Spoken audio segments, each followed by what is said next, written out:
Good day. How are you? I'm doing well, Mr. Chairman. Thank you. Go ahead. Mr. Chairman, members of the committee, my name is Timothy Sheehan, the Interim Chief Information Officer and Director for the Department of Enterprise Technology I Services. think you just need to pull the mic just a little closer. I will. Thank you. Try to get as close as I can here. Next to me is our CFO, Kirsten Anderson. And if it's okay, I just have a quick comment to make before I kick things off. I did give Hope and Courage a hug on my way in. I heard that they stand outside, so if it pleases the committee, I'll just hop right into the budget. Please. Okay. On page 3 is our department budget summary. Our standard budget is for $46,679,384. We do have exception requests totaling $5,752,000. Sorry, I'll back up there. $5,121,997 in general fund. Page 4 and 5 is our department narrative.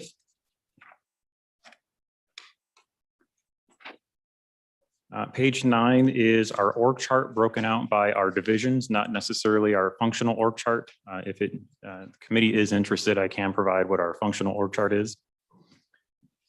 Page 12 are our department priorities. Page 13 covers all of our exception requests across all of our divisions. And if it's okay with the committee, I'll cover those as we go through each division. Absolutely. Please do.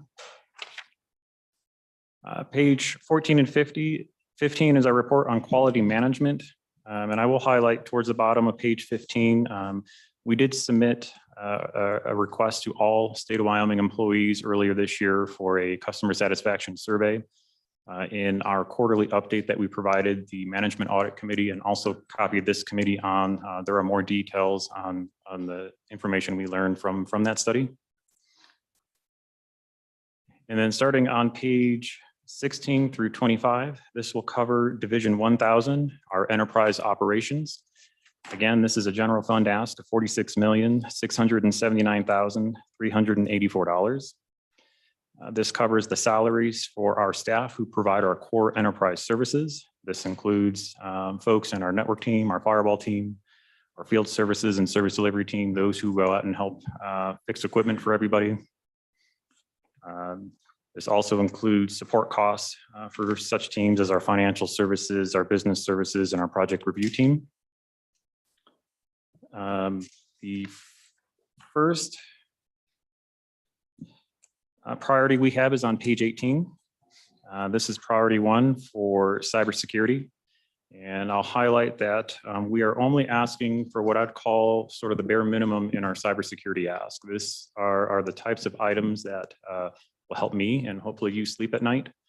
There are some additional items that we may seek later on this year, but that will be through the infrastructure program. Director Bud yesterday briefly touched on some available funding that may be coming to the states. There is a stipulation in there that it cannot supplant already appropriated funds. So we want to be mindful of that to not lose out on any federal funds. We're going to hold off on some things until we have the full scope of what that grant will allow us to do. Items that we're asking for in the cybersecurity exception are things that help us classify our data. They help us monitor our networks and see how traffic flows through our network. It is hardware costs for some logging solutions that allow us to maintain logs of traffic that does traverse our network. So in the event that there is an incident or an event that we need to review, we have the data to understand what happened there. It also pays for a service that covers some of our threat intelligence and also will kind of alert us if there is a breach in somebody else's system. We can set up certain alerts within this system to where we can put in, wyo.gov for email addresses or our IP addresses. So if they detect any of our information in somebody else's breach, we can be alerted to that as well. So that's the bulk of what that priority is asking for. Okay, thank you. Questions on exception request priority 1? Question on the maintenance.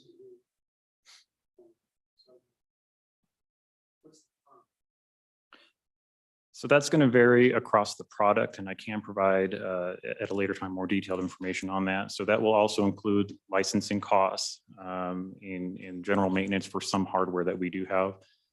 So if it's okay. Do you envision, is it a 3-year contract, a 5-year contract? Mr. Chairman, Mr. Co-Chairman, I do not have that information readily available. Okay. Mr. Chairman.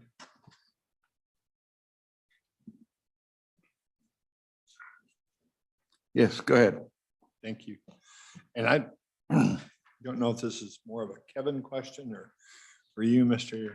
Interim Director, but when you talked about having that there might be some of these funds, whether it's in this section, and I think that there's some other sections in your funding stream that this may apply to, where if ARPA dollars become available, while we can't do it if it's money that's budgeted, before the budget's passed, it's still open game. And I'm looking at Kevin down the line there too. So I guess, and that's more of an overarching question too, for all these. If we come up with ways between now and the time we, finalize the budget and actually send it out the door as far as voting on it, we can still, right up until conference committee, if we find opportunities, whether to take some money out of this budget or anyone else's and supplant it with ARPA dollars, we can still do that.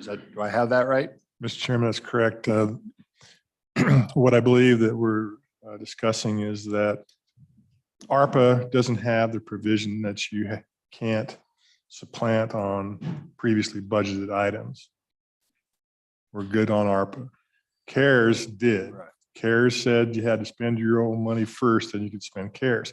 We want to monitor the infrastructure legislation. Right. Because if there is that same provisions, you have to spend first, then we want to react to that prior to having the body sign. Thank you. Mr. Chairman, if I may add, it is my understanding that the funding out of the infrastructure package will kind of carry forward about 4 to 5 years. And for funds that we may want to use out of that, there is a match that would have to take place, and it is a step increase. So year 1 would only require a 10% match, and then it'd go up 10% after that for the remainder of the years. And just because I know the question was asked yesterday, in kind would not be considered for that match. Thank you. Mr. Chairman, along those lines, we're going to prioritize this for the infrastructure possibility that comes out. Would be first opportunity is the calculated amount from ARPA, the $502 million. We set aside a portion of that for future match. The second would be $473 million that we put into the lizard. In some fashion, we want to position ourselves to be able to match something or a combinations of some things that would benefit the citizens of Wyoming in perpetuity for a long time, like maybe an oil or a gas hub or something of that nature. Okay, thank you. All right, continue. Mr. Chairman, on page 19 is priority 2. This is requesting funding for the unified network for hardware costs. This is a partial split that I'll cover later on in Division 5000, the school foundation funds. I believe the general fund ask is $3,011,090. And this will include items for switch and access replacements and core hardware, core firewall location upgrades. And we did provide a detailed summary and a handout this as well that kind of cover how those will be distributed throughout the state. Okay, thank you.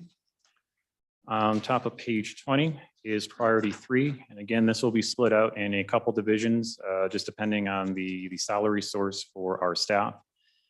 There will be, I believe, a general fund ask for $184,485 for TRP.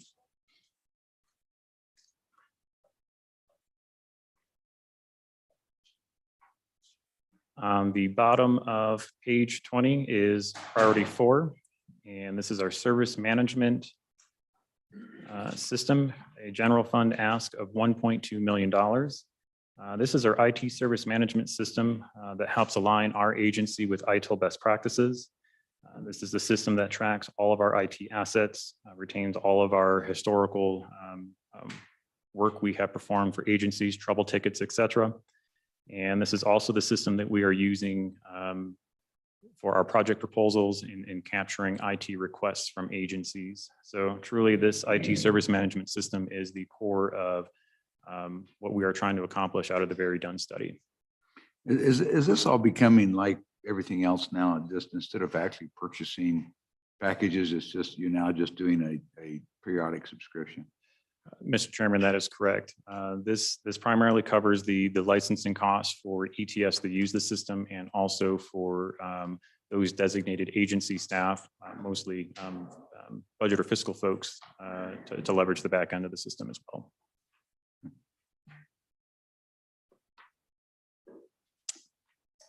On page 21 is priority 5, what we're calling data management for $189,900. What we're trying to accomplish here is specifically targeted at our GIS systems. There are several agencies that do leverage GIS data, GIS licensing. They have their own hardware or other contracts for hosting this data. What we're trying to accomplish here is set the centralized hosting environment to host the state's GIS data and get it in a place to where data can be reused more efficiently among agencies, allow us to classify the data more accurately, and just ensure, again, reuse of data so we are not recreating data in other agencies. Mr. Chairman, Go ahead. Yes, Kevin. earlier in the week, we had a question. Does the budget system IBARs and Wolf's financial system allow us to be able to purchase software one time or ongoing? This is a really good example of a request. The 240 for software, that's one time, the 685. And then the 292 maintenance, 101,900, that would be ongoing. Just an example of, yes, that's how that would be addressed. And I believe that was Representative's question.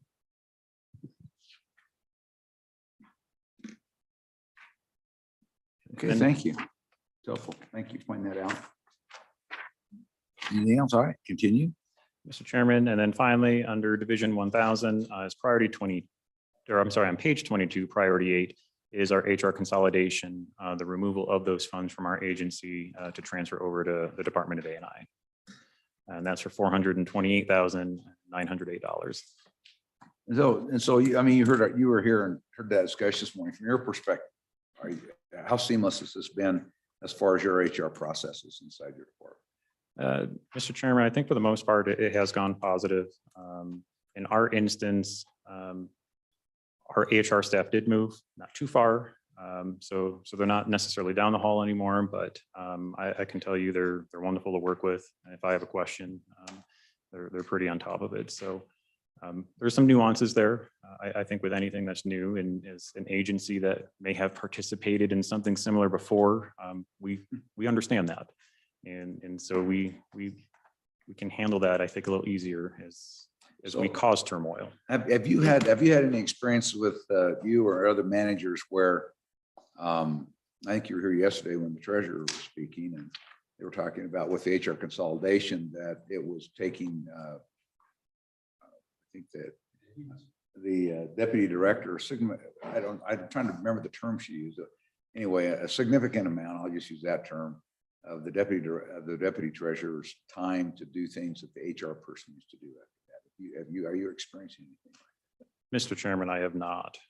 So our HR generalist, Debbie Russi, I'll throw her name out there. She keeps me in check. I'll put it that way on HR items. If I don't get a form signed timely, she will definitely remind me. I think they've learned ETS may have been a little bit more needier than they were anticipating. I don't know if that's the right phrase, but we have a lot going on, and they've been able to keep up, and turnaround time has been pretty spot on. Thank you. All right. Any other questions, members? Any other questions? Go ahead, Senator Kinsey. Is this appropriate to ask about where we are on the enterprise-wide solution? or Sure, we're or pretty if much- it's budget time, we can wait another time. No, go ahead. I mean, we're fine. Yeah, go ahead. I just, as you recall, a year or two ago, there were a host of requests, and we were concerned not only about the price tag, but also whether they would integrate into an enterprise-wide solution. And since then, we've had Barry done, and you're in place. I don't expect that you have an enterprise-wide solution, but tell me, how much closer are we getting to it? I noticed on the GIS software, it said it would automatically populate the information in all the other systems, locations. So there's some progress being made. Where are we on that? I know that's a very big question. Mr. Chairman, Senator Kinsky, what we like to say is it will take some time, right? It's a destination, and I'd like to kind of snap a finger and get there tomorrow, but we're doing the homework. And what we testified to in September was primarily we need to collect the information from the agencies more accurately and more detailed, and be involved more upfront in the projects. And what I liken that to is we sort of need to take an inventory of where we are today before we can solve for tomorrow. And that's something we're actively working on. Based on testimony from yesterday, from Director Hibbard, I did share a document late yesterday that I hope you all received. We did bring on a consultant in December 2020 who just recently finished a preliminary report on all of our IT spend in the 19-20 fiscal years. And so in that document, I just provided a quick, here are how many vendors we had, IT vendors in state, how many IT vendors we had out of state, sort of who were the top 10 in state, out of state. And it's a very preliminary report. We have not had a chance to actually start doing a deep dive on it.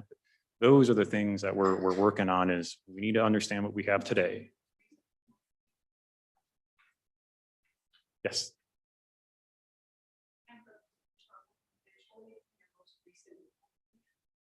Right.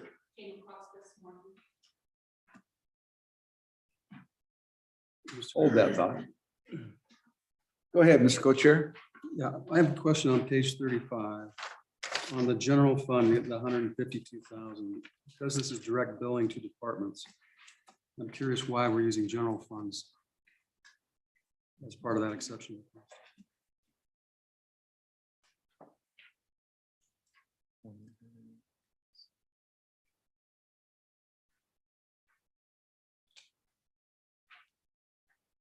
So it's the 1,001. Mr. Chairman, can you repeat the question? I didn't hear the question. Can you repeat the question, please? Yeah, the question is, why is that a general fund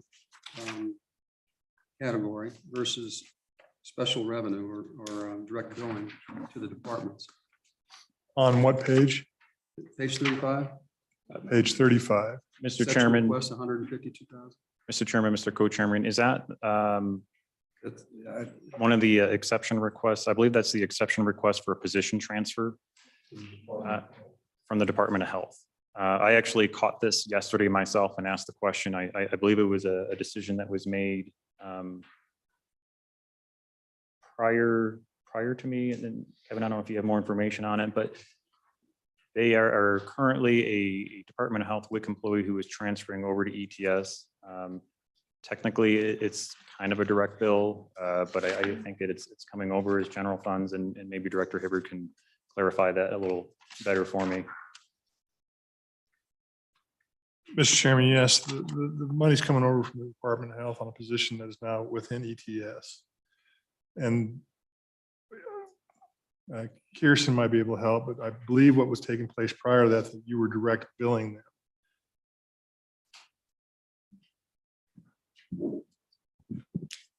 Mr. Chairman, Mr. Co-Chair, Kirsten Anderson, I'm the Chief Financial Officer for ETS. Kevin Hibbard, that is correct.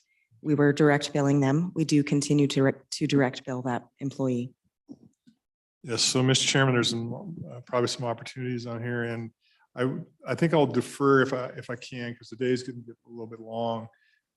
But I will bring a proposal later on when we have some time. It might be in the Department of Health's budget, it might be in another budget, but we have a plan about eliminating the direct bills, getting things into the indirect cost allocation, the statewide cost allocation, and making all of this more transparent and efficient and having the agencies be able to operate directly out of general funds like the state budget department and put the onus on the agencies to collect the indirect costs from the federal government through the statewide cost allocation plan through the budget department.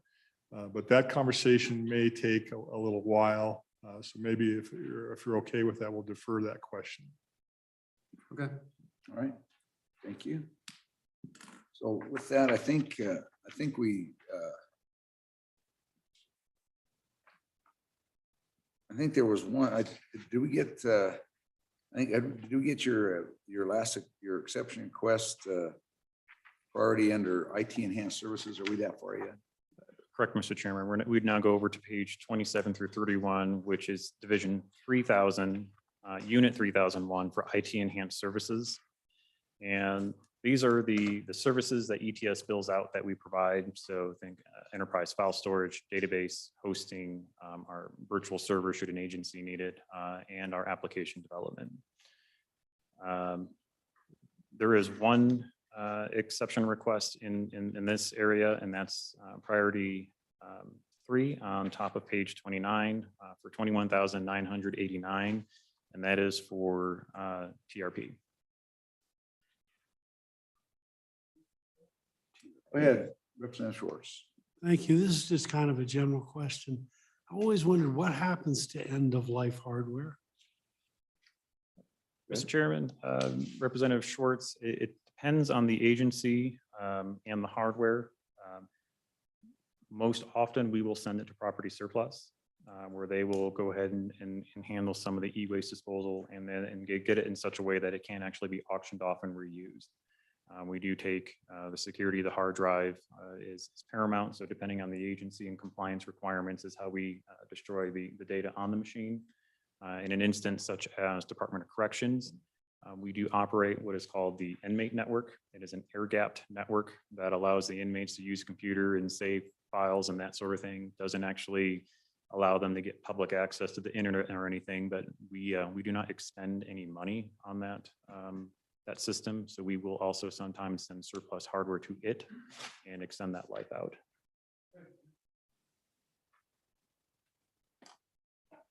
Mr. Chairman, Okay.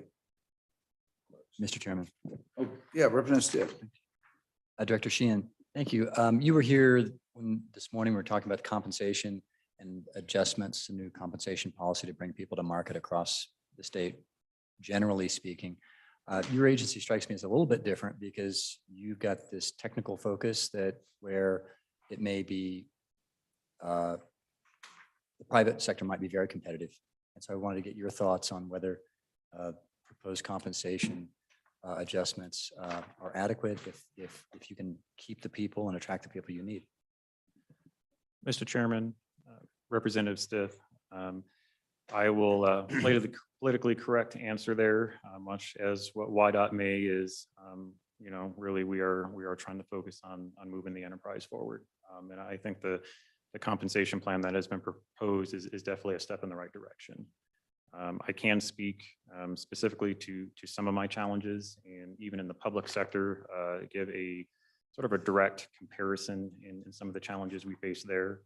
And to your point, we are absolutely losing employees to the private sector. In September, I lost one position to the state of North Dakota. She is able to work full-time telework for the state of North Dakota. She took a significant pay raise. And in the instance of North Dakota, they actually cover their healthcare 100% and then have a 7% retirement match. Just earlier this week, I received the resignation notice of one of our security personnel, again, to the state of North Dakota. And I have recently since learned there are other individuals who, now that word is out, I'm actively applying for the state of North Dakota. I know the state of Washington is not one to be desired as a direct comparator, but I recently lost basically my right-hand man to the state of Washington. He took a position that I think can be considered, he was an IT administrator was his official title. And he basically, from my understanding, took a position similar to a supervisor, and with that took a pay raise. So those are some of the public sector challenges that I'm facing right now. And then on the private sector, vendors like to steal my staff. I don't know how else to say it, is we have some pretty talented folks and they get, we use some pretty specialized software, hardware, and they get familiar with it pretty quick, and vendors realize that, and then they pick them off. And my security team is a prime example. I've lost a few folks there over the past couple of years. Our systems folks have lost a couple there. So those are the inherent challenges of private and public sector. And then filling positions has been interesting. I don't know how else to say it. I received an email this morning from my service desk supervisor. We are now on attempt 6 to fill a position. The person who was 5th person backed out because they found a job with more money. In this particular position, we've had some challenges with folks passing background checks. I can't say for sure it's, because of the pay, we're starting to hit the bottom of the barrel. I don't know. The applicant pool for that position, among a few others, has been pretty tight. DFS, I think, can attest to some challenges we're having with a direct bill application developer, as well as ETS has internally. We're just not getting them filled. In the case of the DFS position, no one applied. And so I think it was yesterday, the supervisor of that team pulled the position to see if we can do some JCQ changes to try to find a way to attract some talent. So Representative Stitt, to your point, is technology. Yeah, for sure we're having issues. But like I said, I wouldn't want to step ahead of what we're trying to accomplish for the enterprise. Okay. All right, thank you. All right, continue. Mr. Chairman, on pages 32 to 36, this is Division 3000, Unit 3003, and this is our direct bill program. There are 3 exception requests in this. On the top of page 33, this falls back into priority 3, which is continuation of TRP under these funds. The position we just spoke of is on the bottom of page 33, and that's priority 9. We are moving an employee from the Department of Health to ETS. And then priority 10 is a position transfer from ETS to WDE. This was a position request that transferred, I believe, in 2019, prior to my role in this position. It's my understanding this is a database administrator that Department of Education is leveraging. They're just taken aback. That's my understanding. This position is included in our CT position study that I spoke to in September. We have mostly received all of those requests back from the agencies. We're still waiting on a couple more, and we'll have a plan here and a report out shortly on that position study. And we are working very closely with the Department of A&I and HRD on that position study. Okay. And then on pages 37 to 42, this is Division 4000. This is our depreciation reserve account. The funds are used to account for the revenue earned through our rated enhanced services and depreciable hardware and software items. So we do have 2 exception requests in here. And on the top of page 39, that will be priority 6, $300,000 for an appliance to assist in the backup and recovery of our data, which ties closely to priority number 7, $275,000 additional hardware for storage. So as our agency staff create and maintain additional data, we need more storage, and then we need more capacity to then back up and protect that data. Okay, thank you. Questions? Thank you. Continue. And then finally, pages 43 to 46. This is Division 5000, the Wyoming Unified Network. This fund supports distance learning and classroom connectivity for all of our K through 12 schools and the community colleges, and then allows them to access some internal resources on the state network. We also provide content filtering to maintain our compliance with the Children's Internet Protection Act. This network allows the state to take advantage of many next generation technologies and do things without actually having to rebuild our network, as we have that collective network. This is tied to priority 2 that kind of school foundation portion of that, and that's for 80,500.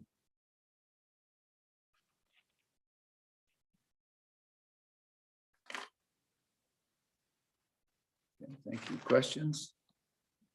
Just, so as you went through, there's a question on that last one, which is, I think, priority 2 on the unified network.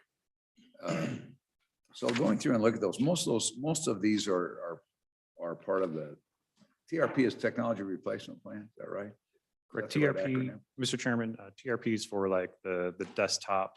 Right, but peripherals. it stands for technology replacement plan. Yes. Right? So, but so all of those, so all the other a lot of the TRP and when hardware reaches the end of its useful life is coming out of the depreciation reserve. Okay, so most of those are, when we look at where the object code is coming out, it's the funding source, excuse me, is the depreciation reserve. Then you get to this last one on the unified network, and it's the school foundation program. Do we not have a similar thing to depreciation reserve in there, or is it just, I'm just curious. Mr. Chairman, if I may defer to Kirsten and or Director Hibbard on that one.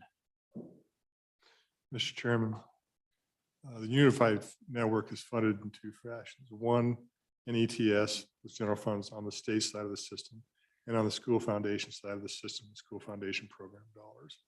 But it doesn't have a reserve. Just doesn't have a reserve. Okay. All right. Thank you. So I think you're through. So let's come back and panel, are there any committee, is any other discussion? Senator Representative Larson. Thank you, Mr. Chairman, and just wanted to follow up on Chairman Nicholas's question on moving that position out of Department of Health into ETS.